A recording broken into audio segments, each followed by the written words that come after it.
السلام علیکم ورحمۃ اللہ وبرکاتہ۔ الحمد للہ رب العالمین، الصلاۃ والسلام علی رسول الامین والعاقبۃ للمتقین، اما بعد۔ سب سے پہلے اللہ کی تعریف جو بہت مہربان رحم کرنے والے ہیں، درود و سلام محمد صلی اللہ علیہ وسلم پر اور آپ کی آل اولاد پر۔ یا ایھا الذین آمنوا ادخلوا فی السلم کافۃ ولا تتبعوا خطوات الشیطان۔ اے لوگو جو ایمان لائے ہو، اسلام میں پورے کے پورے داخل ہو جاؤ اور شیطان کی پیروی مت کرو۔ کلمہ توحید لا الہ الا اللہ محمد رسول اللہ پڑھنے سے انسان اسلام میں داخل ہو جاتا ہے، اور اسی کلمے پر پوری طرح سے ایمان لانے والا اور اسی کلمے پر پوری طرح سے عمل کرنے والا ہی پورے کا پورا اسلام میں داخل ہو جاتا ہے۔ کلمے کی فضیلت اور کلمے کا مرتبہ بہت بلند ہے۔ جیسے جب لوگوں کو قیامت کے دن جہنم میں ڈالا جائے گا تو ان کو ان کے ادنا ایمان، یعنی ذرہ برابر بھی ایمان اگر ان کے دل میں ہوگا تو ان کو جہنم سے نکال کر جنت میں ڈال دیا جائے گا، یعنی جہنم سے نکال کر جنت میں ایمان کی بنیاد ہی پر ڈالا جائے گا۔ اگر کسی کے دل میں ایمان ہی نہ ہو تو وہ ہمیشہ ہمیشہ جہنم میں رہیں گے۔ اور اسی طرح ایمان کی بڑی فضیلت ہے۔ جیسے عمرو بن عاص رضی اللہ عنہ نے فرمایا، مسلم کی حدیث ہے، کہتے ہیں کہ جب انہوں نے یہ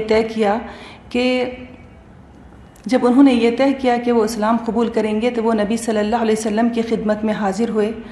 اور انہوں نے یہ بات بتائی تو آپ صلی اللہ علیہ وسلم نے اپنا ہاتھ بڑھایا، پھر عمرو بن عاص رضی اللہ عنہ نے بھی اپنا ہاتھ بڑھایا، پھر عمرو بن عاص رضی اللہ عنہ نے اپنے ہاتھ کو سمیٹ لیا تو آپ نے پوچھا اس کی وجہ، تو انہوں نے کہا کہ میں ایمان لانے سے پہلے شرط رکھنا چاہتا ہوں۔ وہ شرط یہ ہے کہ میرے سارے گناہوں کو بخش دیا جائے۔ تو آپ صلی اللہ علیہ وسلم نے فرمایا کہ کیا تم یہ نہیں جانتے کہ جب انسان ہجرت کرتا ہے تو اس کے پچھلے سارے گناہ بخش دیے جاتے ہیں، اور جب انسان اسلام قبول کرتا ہے تو اس کے بھی سارے پچھلے گناہوں کو معاف کر دیا جاتا ہے۔ اسی طرح سے جب انسان حج بھی کرتا ہے تو اس کے سارے پچھلے گناہوں کو بخش دیا جاتا ہے، چاہے وہ گناہ اللہ سے متعلق ہو یا اللہ کے بندوں سے متعلق ہو، یعنی وہ پوری طرح سے پاک ہو جاتا ہے۔ اور کلمہ توحید کے بارے میں اللہ تعالیٰ فرما رہے ہیں کہ ایمان والوں کو اللہ تعالیٰ ثابت قدم رکھیں گے، یعنی جب انسان کی موت آتی ہوگی، جب انسان کو موت آ رہی ہوگی اور وہ جب موت کی سکرات میں ہوگا تو اس وقت بڑی سخت آزمائش اس کے ساتھ ہوگی۔ شیطان کی پوری کوشش ہوگی کہ کس طرح سے اس کو ایمان سے پھیر دیا جائے۔ آپ صلی اللہ علیہ وسلم نے فرمایا کہ موت کے لیے بڑی سختیاں ہیں، یعنی اس سخت آزمائش میں شیطان یہ چاہے گا کہ وہ ایمان سے پھر جائے اور وہ اسے اپنے ساتھ جہنم میں لے جائے۔ تو اس سخت آزمائش میں وہی شخص کامیاب ہوگا جو ایمان جس کا پکا ہو، جس کا ایمان مضبوط ہو، یعنی ایمان کی بنیاد ہی پر وہ انسان شیطان کے حملے سے محفوظ رہے گا اور کلمے کی موت اسے نصیب ہوگی۔ اسی طرح سے آخرت میں کامیاب ثابت قدم رکھیں گے، یعنی آخرت کی پہلی منزل قبر ہے۔ قبر سب سے پہلی منزل ہے، اور قبر میں جب انسان کو ڈال دیا جاتا ہے، جب قبر کے حوالے جب انسان کو کر دیا جاتا ہے تو فرشتے اس کے پاس آتے ہیں اور اس سے سوالات کرتے ہیں۔ جس کا ایمان مضبوط ہو، جس کا ایمان قوی ہو، مضبوط ایمان والا ہی اس وقت ثابت قدم رہے گا اور وہ ان فرشتوں کے سوالات کے جواب دے پائے گا، یعنی ایمان کی بنیاد پر ہی انسان جہنم کے عذاب سے بھی بچ پائے گا۔ تو اسی طرح فرشتے سوالات پوچھیں گے مردوں سے، اور ان سوالات میں سے ایک سوال یہ ہے کہ من رب کا، تمہارا رب کون ہے؟ وہی شخص اس بات کا جواب دے پائے گا جو یہ کہے گا کہ آسمان اور زمین سے رزق دینے والا، کانوں اور آنکھوں کا مالک، زندے کو مردہ سے اور مردے کو زندے سے نکالنے والا اور ہر کام بنانے والا ایک اللہ ہے۔ لیکن اس بات کا اقرار تو مشرکین مکہ بھی کیا کرتے تھے، جسے اللہ تعالیٰ انہی کے بارے میں قرآن میں فرما رہے ہیں کہ قُلْ مَن يُرْزُقُكُم مِّنَ السَّمَاءِ وَالْأَرْضِ أَمَّن يَمْلِكُ مِنَ السَّمْعِ وَالْأَبْصَارَ وَمَن يُخْرِجُ الْحَيَّ مِنَ الْمَيِّتِ وَيُخْرِجُ الْمَيِّتَ مِنَ الْحَيِّ وَمَن يُدَبِّرُ الْأَمْرَ فَسَيَقُولُونَ اللَّهُ قُلْ أَفَلَا تَتَّقُونَ۔ اللہ تعالیٰ فرما رہے ہیں کہ پوچھو ان سے کہ کون ہے جو آسمان اور زمین سے تمہیں رزق دیتا ہے، کون ہے جو کانوں کا اور آنکھوں کا مالک ہے، کون ہے جو زندے کو مردہ سے اور مردے کو زندے سے نکالتا ہے، اور کون ہے جو تمہارے کاموں کو بناتا ہے، تو وہ یہ کہیں گے کہ اللہ۔ پھر پوچھو ان سے کہ یہ لوگ ڈرتے کیوں نہیں؟ یعنی مشرکین مکہ بھی اس بات کا اقرار کرتے تھے، ان کو بھی اس بات کا یقین تھا کہ آسمان سے بارش برسانے والا، زمین سے رزق دینے والا، زندگی دینے والا، موت دینے والا، ان ساری چیزوں کو کرنے والا ایک اللہ ہی ہے۔ لیکن پھر ان کو کیوں کہا گیا کہ یہ لوگ نافرمان ہیں؟ پھر ان سے کیوں کہا جا رہا ہے کہ یہ لوگ ڈرتے کیوں نہیں؟ ان لوگوں نے کیا نافرمانی کی تھی؟ ان کی نافرمانی کیا تھی؟ حالانکہ ان کا یقین تو اسی طرح سے تھا۔ ان کی یہ نافرمانی تھی کہ وہ لوگ اللہ کے ساتھ انہوں نے اپنے بدھوں کو نہیں چھوڑا۔ ان کے بدھ جو تھے وہ ان کو مانتے تھے اور ان کا وسیلہ وہ لوگ لیا کرتے تھے، جیسے وہ بدھ بھی کبھی انسان ہوا کرتے تھے۔ ان میں سے ایک لات ہے جو بہت نیک تھا اور حاجیوں کو ستو بنا کر کھلا دیا کرتا تھا، تو لوگ اس کی بہت تعظیم کیا کرتے تھے، یہاں تک کہ جب اس کا انتقال ہوا تو اس کی قبر بنا دی گئی اور وہ لوگ اس کو ہی وسیلہ بنانا لوگوں نے شروع کر دیا۔ یعنی اس طرح سے ان لوگوں نے اپنے بدھوں کو نہیں چھوڑا۔ اور اسی طرح سے آج بھی اگر لا الہ الا اللہ محمد رسول اللہ اقرار تو کرتے ہیں لوگ، بہت سے لوگ اس طرح، ہر مسلمان اس کلمے کا اقرار کرتا ہے، لیکن یہ دیکھنا چاہیے کہ سب سے پہلے اس کلمے میں نفی کی گئی ہے۔ یعنی سب سے پہلے یہ کہا گیا ہے کہ لا الہ، پھر کہا گیا ہے کہ اللہ ایک ہے، یعنی اللہ کوئی الہ نہیں۔ اگر کوئی شخص اس پر ایمان نہیں لاتا، اگر کوئی شخص کی زندگی، کسی شخص کی زندگی اس طرح وہ عمل نہیں کرتا، تو پھر وہ انسان کا کلمہ قبول نہیں کیا جائے گا۔ یعنی کلمے میں سب سے پہلے انسان کو اقرار کرنا ہے اور اس بات پر ایمان لانا ہے کہ نہیں ہے کوئی الہ، پھر کہنا ہے کہ سوائے ایک اللہ کے نہیں ہے کوئی الہ۔ اور اسی کو ظاہر کرنے کے لیے، اسی کو واضح کرنے کے لیے اللہ تعالیٰ قرآن میں فرما رہے ہیں کہ ہم نے ہر زمانے میں رسولوں کو بھیجا۔ یعنی اللہ تعالیٰ فرما رہے ہیں کہ وَلَقَدْ بَعَثْنَا فِي كُلِّ أُمَّةٍ رَسُولًا أَنِ اعْبُدُوا اللَّهَ وَاجْتَنِبُوا الطَّاغُوتَ، کہ ہم نے ہر زمانے میں رسولوں کو بھیجا ہے تاکہ وہ ایک اللہ کی طرف بلائے اور طاغوت سے لوگوں کو بچائے۔ طاغوت ہے کیا؟ ہم لوگ جانیں گے کہ اب طاغوت ہے کیا۔ طاغوت ہر وہ چیز ہے جس کو اللہ کے علاوہ جس کی عبادت کی جائے یا اللہ کے ساتھ جس کو مانا جائے۔ طاغوت کوئی بھی چیز ہو سکتی ہے، طاغوت شیطان بھی ہے، طاغوت انسان بھی ہے، یا طاغوت ہر وہ چیز ہے جو اللہ کے ساتھ جس کو شامل کیا جائے، جوڑا جائے۔ جیسے سب سے پہلے طاغوت شیطان بھی ہو سکتا ہے، کیونکہ شیطان بھی ہے، کیونکہ وہ شیطان ہے جو انسان کو اللہ کی عبادت سے، اللہ کی طرف رجوع کرنے سے شیطان انسان کو بہکاتا ہے اور وہ اللہ سے انسان کو دور کرتا ہے، اپنی طرف کرتا ہے۔ اسی طرح طاغوت وہ شخص بھی ہے جو اللہ اور اللہ کے رسول کے احکامات کے خلاف، اس کے نافرمانی، اللہ اور اللہ کے رسول کے احکامات کے خلاف اگر کوئی بات کہے اور لوگ اس کی پیروی کریں، یعنی وہ بھی ایک طاغوت ہے جو اللہ اور اللہ کے رسول کے خلاف کوئی بات کہہ رہا ہے اور اس کو دین کے ساتھ جوڑ رہا ہے اور وہ یہ کہے کہ یہ بھی دین ہے۔ اور اس بات کو قرآن اور حدیث، یعنی اللہ کا فرمان اور نبی صلی اللہ علیہ وسلم کی حدیث اور واضح کرتی ہے۔ اور اللہ رب العالمین ہی اپنے قرآن میں فرما رہے ہیں کہ طاغوت ہے کیا، جسے اللہ تعالیٰ قرآن میں فرما رہے ہیں کہ کیا تم نے، اللہ تعالیٰ قرآن میں فرما رہے ہیں کہ اتخذوا احبارهم ورهبانهم اربابا من دون اللہ، یعنی ان لوگوں نے اللہ کو چھوڑ کر اپنے عالموں کو اپنا رب بنا لیا۔ اس آیت کو سن کر ایک صحابی نبی صلی اللہ علیہ وسلم کے پاس آتے ہیں اور پوچھتے ہیں کہ اے اللہ کے رسول، ہم جب عیسائی تھے، یعنی وہ صحابی پہلے عیسائی تھے، بعد میں انہوں نے اسلام قبول کیا، تو وہ صحابی پوچھتے ہیں کہ اے اللہ کے رسول، جب ہم عیسائی تھے تو اس طرح سے اپنے عالموں کو اپنا رب نہیں ہم نے بنایا تھا، تو آپ نے فرمایا کہ کیا تم نے ان کے حلال کردہ چیزوں کو حلال اور حرام کردہ چیزوں کو حرام نہیں جانا؟ تو انہوں نے کہا کہ ہاں، تو آپ نے فرمایا کہ یہی ان کو اپنا رب بنانا ہے۔ یعنی اگر کوئی شخص اللہ کی حلال کردہ چیزوں کو حرام اور حرام کردہ چیزوں کو حلال کہے اور قرآن اور حدیث کے خلاف کوئی بات کہے اور لوگ اس کی پیروی کرے، تو گویا لوگوں نے اللہ کو چھوڑ کر اسے اپنا رب بنا لیا، گویا لوگوں نے اللہ کے ساتھ اس کو بھی اپنا رب بنا لیا، کیونکہ یہ دین اور یہ شریعت، یہ کلمہ اللہ کا ہے جو جس کا ہم اقرار کرتے ہیں، کسی کو اس میں مداخلت کرنے کی اجازت نہیں ہے، نہ اس میں کمی کرنا ہے، نہ اس میں اضافہ کرنا ہے۔ اور اسی طرح اللہ تعالیٰ فرما رہے ہیں کہ اس زمانے میں بھی اللہ رب العالمین نے قرآن کے ذریعے مشرکین مکہ کو چیلنج کیا، اور اللہ رب العالمین نے فرمایا کہ اس جیسی قرآن جیسی ایک آیت تم بنا لاؤ۔ سب سے پہلے ان کو کہا گیا کہ قرآن جیسی ایک آیت بھی تم بنا لاؤ، پھر اللہ تعالیٰ قرآن میں اللہ تعالیٰ ہی فرما رہے ہیں کہ تم اس طرح سے نہیں کر سکتے، تم کبھی نہیں کر سکتے۔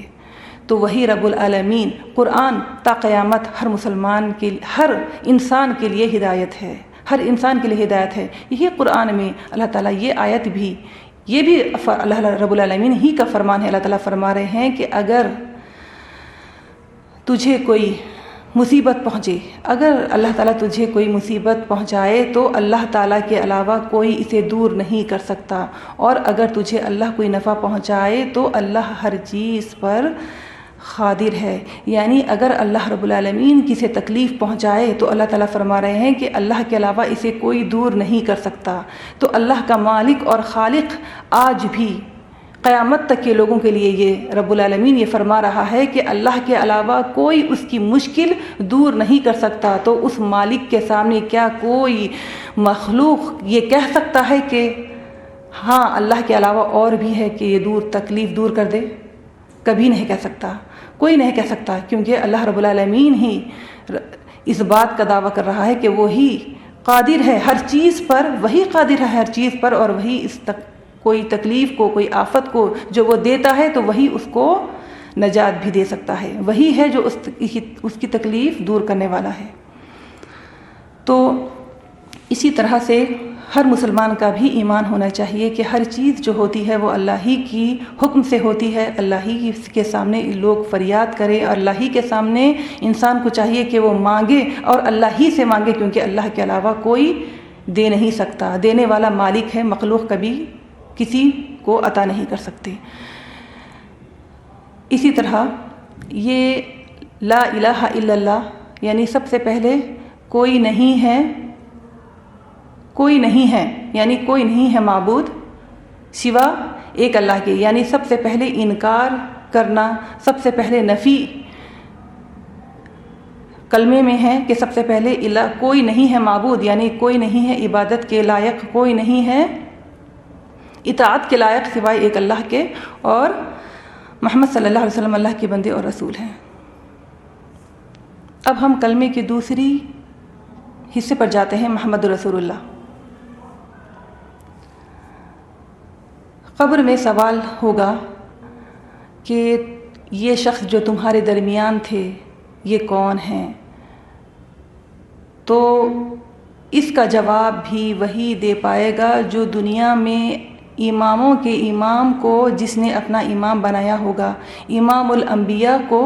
جس نے اپنا امام بنایا ہوگا، اور اپنے سارے فیصلے اور اپنے سارے معاملات میں نبی صلی اللہ علیہ وسلم ہی کے احکامات کے ذریعے جنہوں نے فیصلہ کیا ہوگا۔ اگر اس طرح سے عمل ان مسلمانوں کا نہ ہو، اگر نبی صلی اللہ علیہ وسلم کو حاکم نہ بنایا جائے تو پھر وہ انسان مومن ہی نہیں اور مسلمان ہی نہیں۔ یہ اللہ رب العالمین کا فرمان ہے۔ اللہ تعالیٰ قرآن میں فرما رہے ہیں کہ فَلَا وَرَبِّكَ لَا يُؤْمِنُونَ حَتَّى يُحَكِّمُوكَ فِي مَا شَجَرَ بَيْنَهُمْ، یعنی اے محمد صلی اللہ علیہ وسلم، فَلَا وَرَبِّكَ،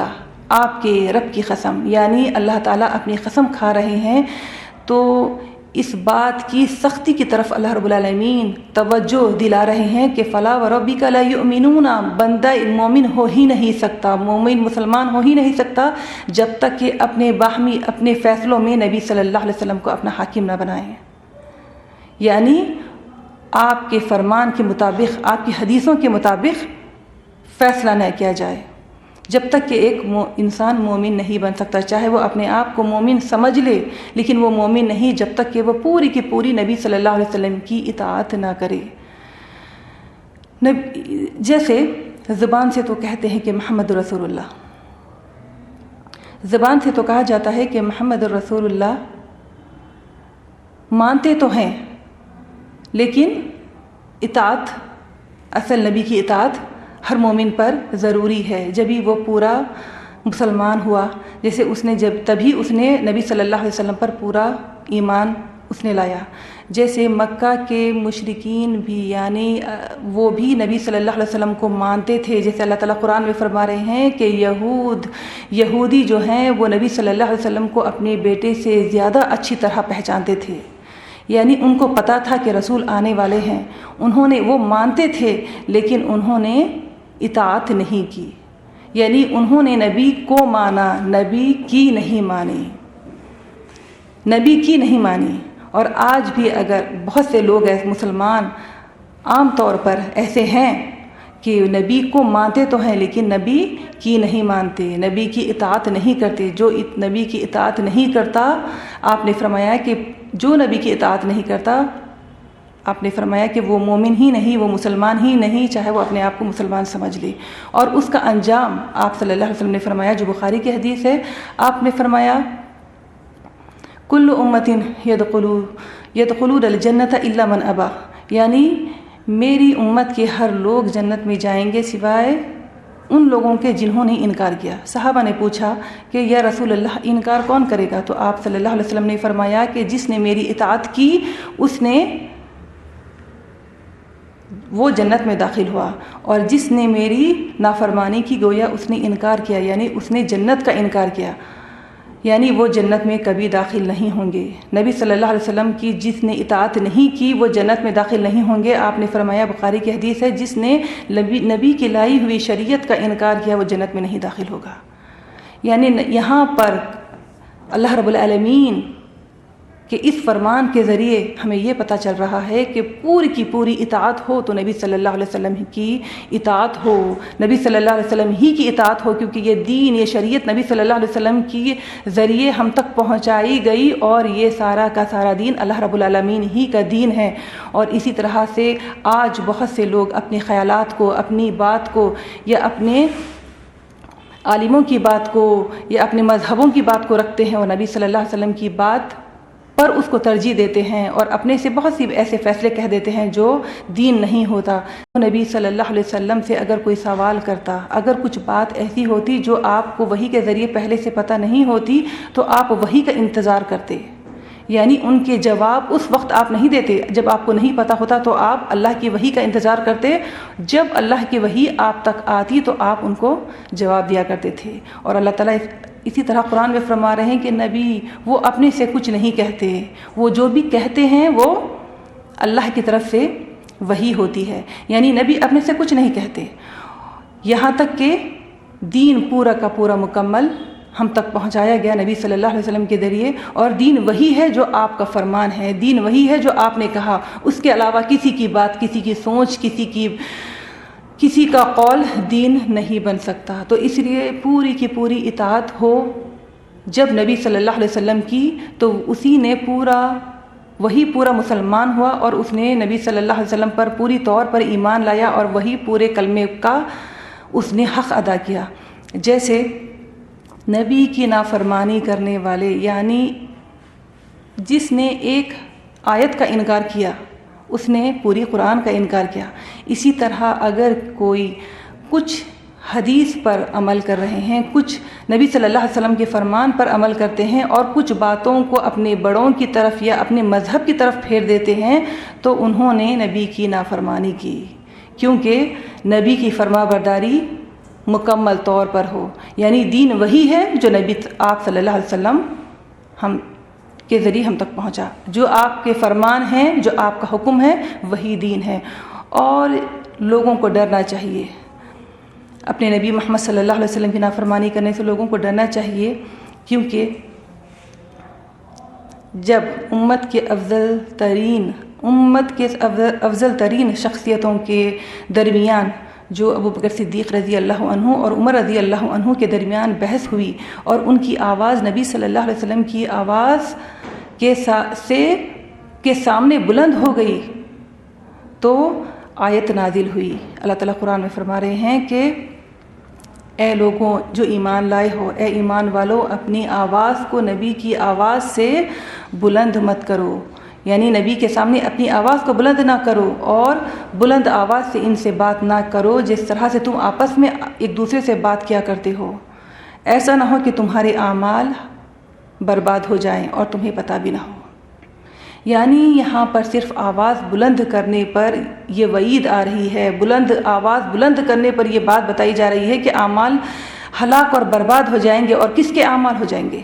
آپ کے، ہمارے نہیں. ابو بکر صدیق اور عمر رضی اللہ عنہ کو کہا جا رہا ہے جو انبیاء کے بعد سب سے افضل ترین شخصیتیں ہیں. تو آج آواز بلند کرنے پر یہ آیت نازل ہوئی. آج نافرمانی کرنے والے سوچ لے کہ وہ کون سا گناہ کر رہے ہیں اور اس کا انجام کتنا برا ہوگا، کتنی بڑی ہلاکت ہوگی. سوچ لے ہر نافرمانی کرنے والا جو اللہ کے رسول کی نافرمانی کرتا ہے. تو نبی صلی اللہ علیہ وسلم کو ماننا ہی کافی نہیں ہے. نبی صلی اللہ علیہ وسلم کی ماننا، آپ کی فرما برداری کرنا ہر مسلمان پر ضروری ہے. اور اطاعت کیسی ہو؟ جیسے ہم صحابہ کی زندگی اگر دیکھیں تو صحابہ کی زندگی اگر ہم دیکھیں گے تو پتہ چلے گا کہ صحابہ کو جب آپ صلی اللہ علیہ وسلم کوئی حکم دیتے یا اللہ کی طرف سے کوئی حکم آتا تو وہ لوگ سنتے ہی اطاعت کرتے تھے. یعنی سمعنا و اطعنا، سنتے ہی وہ لوگ اطاعت کرتے تھے. وہ لوگ تھوڑا سا وقت بھی نہیں چاہتے تھے کہ وہ اللہ کی نافرمانی میں گزاریں، اللہ کے رسول کی نافرمانی میں گزاریں. جیسے جب شراب حرام ہونے کا جب حکم ہوا، جب اعلان کر دیا گیا شراب حرام ہو چکی ہے تو مدینے کے گلیوں میں شراب کو بہا دیا گیا. اور جب اعلان ہوا کہ پالتو گدھے کا گوشت حرام ہو چکا ہے تو پکتی ہوئی ہانڈیوں کو لوگوں نے الیٹ دیا. یعنی وہ لوگ یہ نہیں سوچا کرتے تھے، ان کی اطاعت ایسی نہیں تھی کہ وہ لوگ یہ سوچتے تھے کہ کل سے ہم شروع کریں گے، آج تو اس کو ہو جانے دے. یعنی ایک پل کی بھی نافرمانی اور ایک پل کی بھی اللہ رب العالمین اللہ کی نافرمانی وہ لوگ برداشت نہیں کرتے تھے. سنتے ہی ان کی اطاعت ایسی تھی کہ سنتے ہی وہ لوگ اس پر عمل کرتے تھے. اور اسی لیے اللہ تعالیٰ قرآن میں ان کے بارے میں فرما رہا ہے کہ اللہ رب العالمین، اللہ ان سے راضی رضی اللہ عنہ و رضوا عنہ، یعنی ان کو جنت کی بشارت دے دی گئی. تو ان کی اطاعت اور ان کی فرما برداری ایسی تھی کہ سنتے ہی اطاعت کرتے. اور آج حدیثوں کو جب رکھا جاتا ہے، نبی صلی اللہ علیہ وسلم کے فرمان کو جب رکھا جاتا ہے تو اس پر غور و فکر کیا جاتا ہے کہ کیا اس کو لیں یا پھر کوئی مذہب کی بات کو لیں، ان کو مانیں یا پھر ہم اپنے عالم کو مانیں. تو اس طرح کے لوگ اپنی قبروں میں سوچیں کہ جب ان کے نبی کے بارے میں سوال کیا جائے گا تو یہ لوگ اپنے نبی کو کیسے پہچان پائیں گے، جبکہ ساری زندگی نبی صلی اللہ علیہ وسلم کی نافرمانی کی. زبان سے تو کلمہ پڑھتے تھے لا الہ الا اللہ محمد رسول اللہ، لیکن نبی صلی اللہ علیہ وسلم مانتے تو تھے لیکن اطاعت نہیں کی. جب تک نبی کی اطاعت نہیں ہوگی، جب تک کوئی بندہ نبی کی اطاعت نہیں کرے گا، وہ نبی پر اس نے گویا اس ایمان نہیں لایا اور وہ جنت کا مستحق نہیں ہے. یعنی وہ لوگ جنت میں نہیں جائیں گے جو نبی صلی اللہ علیہ وسلم کی نافرمانی کرنے والے ہیں. اسی طرح قبر میں یہ بھی سوال ہوگا کہ ما دینوں کا، تمہارا دین کیا ہے. دین کے بارے میں بھی مردے سے سوال کیا جائے گا. اسلام نکلا ہے سلم یعنی سلامتی سے. اسلام پورا کا پورا اسلام خیر ہے، اس میں بھلائی ہے. جیسے انسان اگر کوئی اپنی صبح اپنی شام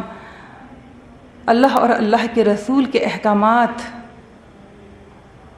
کو سامنے رکھتے ہوئے اسی طرح سے اپنی زندگی گزارتا ہے تو اس کے سارا یہ وقت عبادت میں شمار ہو جاتا ہے. تو اس طرح اسلام سے محبت کتنی کی، یعنی کتنا انسان اسلام سے محبت کرے اور کتنا اس پر چلے اتنا ہی ایک مسلمان کے لیے کم ہے۔ لیکن آج حالات ایسے دیکھنے میں آتے ہیں کہ لوگ اپنے اسلام کے ساتھ، اپنے اسلام کو تو پوری طرح سے نہیں جانتے، لیکن دوسرے مذہبوں کی طرف وہ دوسرے مذہب ان کو بہت پسند آ رہے ہیں، ان کی عیدوں کی طرف وہ لوگ مائل ہو رہے ہیں، ان کے طریقوں کو وہ لوگ پسند کر رہے ہیں، یعنی ان کے عیدوں کو، ان کے طریقوں کو پسند کرتے ہیں، اور برتھ ڈیز اور اینیورسریز جو وہ لوگ مناتے ہیں اس کو وہ لوگ مناتے ہیں۔ جب ان کو یہ کہا جاتا ہے کہ یہ اللہ اور اللہ کے رسول نے اس کی اجازت نہیں دی، یعنی دین میں اس کی کوئی وجود نہیں ہے، تو وہ لوگ یہ جواب دیتے ہیں کہ یہ تو ہماری چھوٹی چھوٹی خوشیاں ہیں جو ہم زندگی میں منایا کرتے ہیں۔ لیکن جاننا چاہیے کہ یہ اللہ کے رسول، اللہ کی بہت بڑی نافرمانی ہے جس کے بدلے میں بہت بڑی ہلاکت ہے۔ جیسے سنیے یہ حدیث، آپ صلی اللہ علیہ وسلم کے پاس ایک صحابی آئے اور کہنے لگے کہ اے اللہ کے رسول، میں اللہ اور اللہ کے رسول سے مجھے بہت زیادہ محبت ہے۔ تو آپ صلی اللہ علیہ وسلم نے فرمایا کہ تم قیامت کے دن انہی کے ساتھ ہوگے جس سے تمہیں